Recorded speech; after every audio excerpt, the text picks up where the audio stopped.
Alrighty, hi everyone. My name is Laura, down here is Bailey, and today I am talking to you about why I, as a New Zealander, as an Aucklander, really don't like Auckland sometimes. So Auckland is a beautiful city, New Zealand is a beautiful country, we get it, right? Auckland is not the greatest city to live in sometimes, and I just want to make people who are looking at visiting, and especially people who are looking at moving here, aware of what those things are, so you can make an informed decision. So let's get into it. Alright, one thing I hate is that there is bad traffic, and there can be bad traffic all the time. So regular cities, right, you expect it to be bad between kind of 7 and 9 a.m. and then again like 4:30 till 6 p.m., right? And that's fine. That's annoying enough as it is, whatever. But when I am like moving between sites in the middle of the day and I am dealing with stopped traffic at 1 p.m. or it's a Saturday afternoon at 4 p.m., like random times, and I'm having to deal with this, it just really gets to me. Like I feel like I have to constantly be on guard for the fact that there may be terrible traffic at any time. And that really sucks to me. I don't even know why this is, right? But it happens. It's really, really annoying. I could just do without it, Auckland. I'm just putting that out there. The housing stock sucks. So Auckland houses overall are really not made very well. So if you come from a country that gets properly cold, you're used to homes generally that are going to be quite well insulated, quite well ventilated, and can then be healthy in winter. You're not having to rug up, you're not dealing with mold, all of that. Auckland houses, a lot are built out of wood and we're kind of just thrown up. They don't have good insulation, they don't have good ventilation. It is not a good time in winter or often in summer as well. And this is kind of what we're dealing with. On top of that, in the 1980s, when Reagan was in power and there was this whole big push for like deregulation, us little old New Zealanders were like, OMG, that sounds like so much fun. Like, these pesky regulations are getting in the way of us making money, just chucking up houses and moving on with it because she'll be right. And that is what we did through like the 80s and the 90s. And it was terrible. And $30 billion and a leaky home crisis later, we're finally realizing that that wasn't a great idea. But in the meantime, a lot of the historic houses and a lot of those that were built around that time are just really quite substandard. And this is kind of a universal thing that we get told by people who've lived in other countries, then moving to Auckland, is that it's really quite bad here. Next is that housing is really expensive.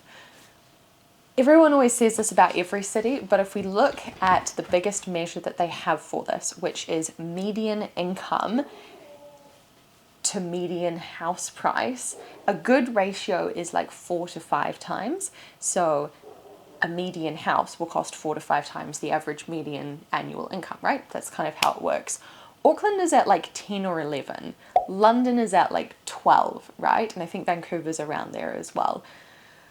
So on the world scale, Auckland housing is expensive. And that's partly because housing in New Zealand is a really attractive investment because of the way that our tax laws work. They looked at changing this drastically a few years ago, and it would have made a lot of older people who are doing pretty well with this rule very unhappy, and that's why they chose not to. That is my unpopular/popular opinion. I don't know which one it would be. Sorry, puppy jumped up. So anyway, something about tax laws and whatever. It just means that housing is a really attractive investment for people, which means there's a lot of money in it, which means that it just keeps the prices high. So because of that, also rent is really high as well. And within that, you don't get a heck of a lot. So when we were looking at renting pre-COVID, just looking at like a 1-bedroom place, there were like these like wooden shacks basically that reminded me of like the photos of the Great Depression, where you've just got wooden walls, wooden floors, you can see where the breeze would come in the winter and the mold and whatever. Looking at that with no utilities included for $500 a week, and that was like 3-4 years ago. So yeah, housing is really expensive here in Auckland, as well as being not great quality. This next one, I don't know how else to say it, so I'm just going to go ahead and say it. Poopy beaches. We have poopy beaches. And no, I do not mean that people just go and do a poop at the beach. I mean that our waterways all of our wastewater, stormwater, all of that is not sufficient for the city. So when we have a lot of rain, and I don't mean a lot like every 10 years kind of torrential, you know, kind of rain. I'm meaning like 50 times a year probably. We have a lot of rain, stormwater overflows, sewerage overflows, and a lot of our beaches end up with poop and toilet paper floating in them, and it is disgusting. And that is some of our main beautiful beaches have that. It is gross. We end up with the same thing happening like in the street where I go walk my dog and where people walk their kids. It's disgusting and it's terrible, and it's just something that sucks about Auckland. There's no other way to put it. The harbour bridge crossing. So in Auckland we have North Shore, which links to the central part of Auckland, right? It's where a lot of our traffic and a lot of our transit goes. And we have one bridge, and it was built a while ago, and it wasn't meant to last like that long. It wasn't a super great bridge, but that's our one arterial route, and there is nothing for cyclists or for pedestrians. And it just really impacts the fact that they want the city to be less reliant on cars, but we have no pedestrian access for that major crossing that a lot of people take like in and out for work and life and whatever every day. So it's just not a great time, and looking at that I'm like, when is this going to become more of an issue? Because they've had issues over the last few years, and when it does, it's just going to wreak chaos. Honestly, it will just wreak havoc, and I am not looking forward to it, and it is not a good thing about Auckland. Public transport.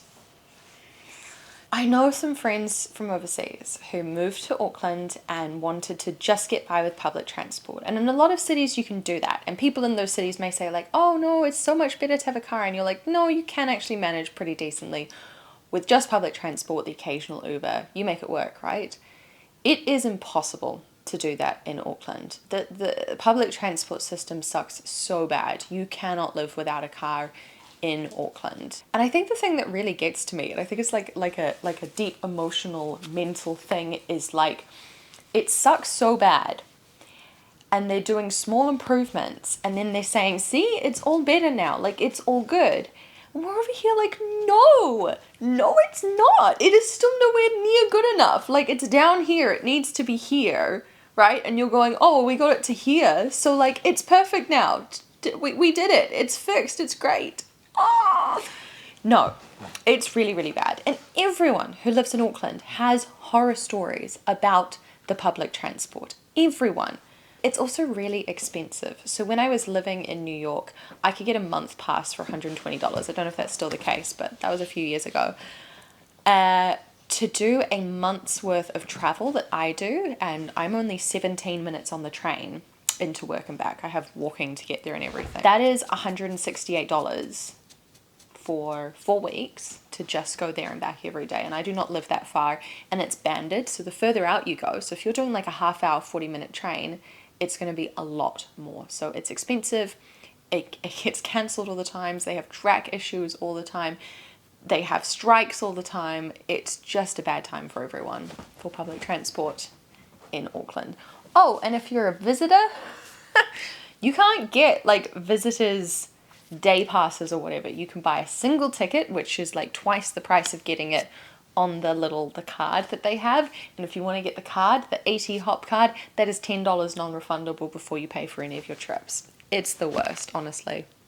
Now, I've written this here. The port is dumb and screws up everything. So let's talk about that. The port sits here on the waterfront in Auckland. And we have the container part and we have the car part, right? And then right next to that is where the cruise ships come in. So you walk out on the deck of your lovely cruise ship having arrived in Auckland, and you look down on some gross ass containers and some secondhand cars from Japan. And that is your view. It's embarrassing. Honestly, it's embarrassing that these people pay so much money to come in and they want to see the beautiful waterfront and the buildings and the harbour and the sailboats and the yachts, and then they see this. It should not be that way. And what's even worse is that with the really big cruise ships, you know, the big luxury Dreamliner, I don't know what they are. I've never been on a cruise ship. But anyway, it's beautiful.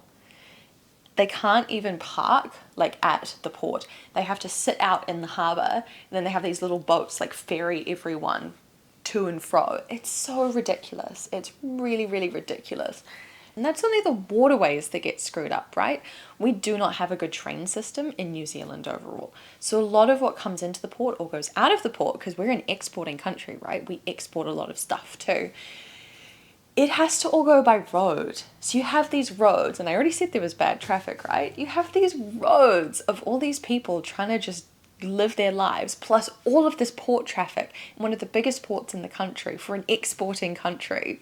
Oh!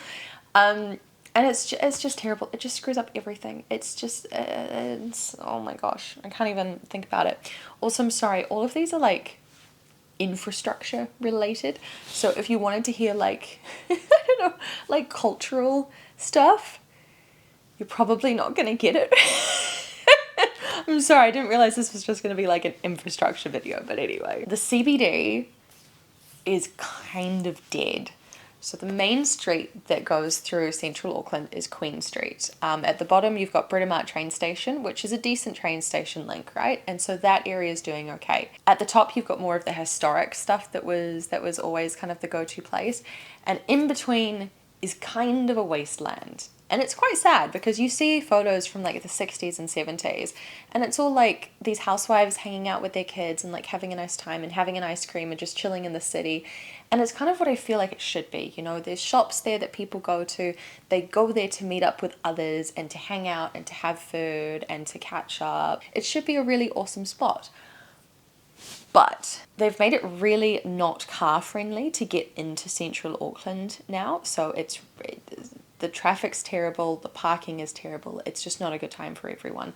But also the public transport isn't that awesome, right? It's extremely unreliable, it's very expensive, it doesn't run at decent times as well. So you've got no real easy way to get into the city, and I think because of COVID, but also because of that, a lot of these shops are just gone now. You've got some of the high-end stores and then you've got these really cheap stores.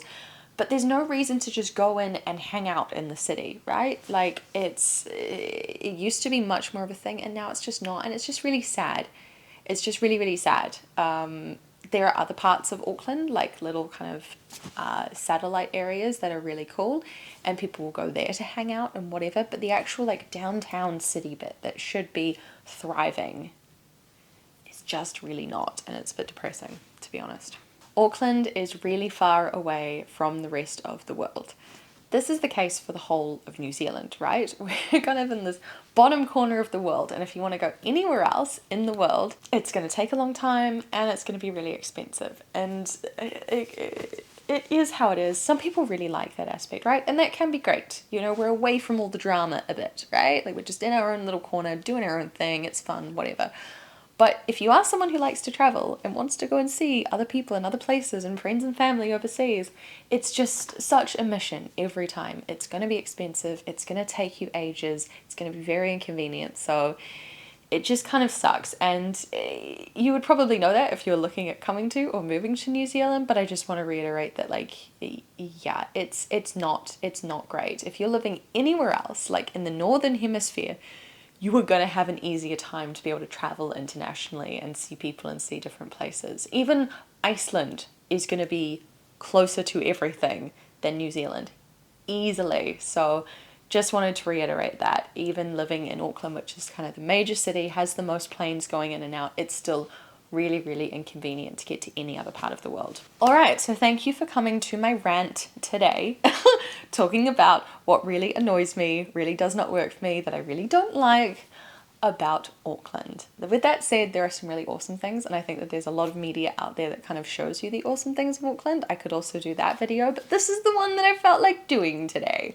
I'm not even going to talk about how it rains all the time, because I don't think that that's like a scientific fact that I can say, but it feels like it just rains all the time at the moment. So anyway, thank you so much for being here. I hope that this was informative if you are looking for a balanced view on whether you should move to Auckland or not. Hopefully you know the pros. Here are some of the cons. It may still be the right thing for you. It's been decent for us for the last few years, but let's just get it out there. Auckland is not a perfect city. New Zealand is not a perfect country. Be aware of the things that really don't work very well, and just make an informed choice, right? That's what we're all about. So thank you so much for joining me today. Let me know your comments down below. Please subscribe if you want to hang out some more in the future, and I will see you guys soon. Bye!